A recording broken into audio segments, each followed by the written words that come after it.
কল্পতরো প্রণমামি শিবম শিবকল্পতরো প্রণাম। আজকে ছিল আমার বাড়িতে নারায়ণ পুজো। আজকের দিনটা খুব ভালো ছিল, মানে আজকের পূর্ণিমাটা ভীষণ ভালো। তো সেই জন্য আমরা ঠিক করলাম যে আজকেই নারায়ণ সেবা দেব, এবং তার জন্য তো সিন্নি অবশ্যই দরকার।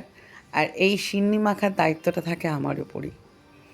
আজকে আরও একটি বিশেষ কারণ ছিল, সেটি হচ্ছে যে আমাদের বাড়িতে সাদা রঙের শিব থাকতো, মানে আছেন। তো অনেকেই বলেছে যে সাদা শিব নাকি বাড়িতে রাখা যায় না। তো সেই জন্য আমি একটি কালো শিবের প্রতিষ্ঠা করলাম।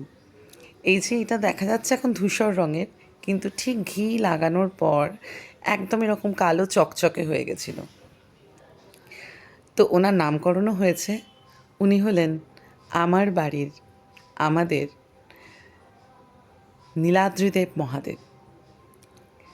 আজকে ভীষণ মন চাইছিল আমার যে মহাদেবের প্রাণ প্রতিষ্ঠা করেই ওনাকে প্রতিষ্ঠা করব। অনেকে বাধা দিয়েছিল যে ঠিকঠাকভাবে সেবা করতে পারবো কি না, কিন্তু আমার ভীষণভাবে মন চেয়েছিল। তো সেইটা তো একটা কারণ অবশ্যই।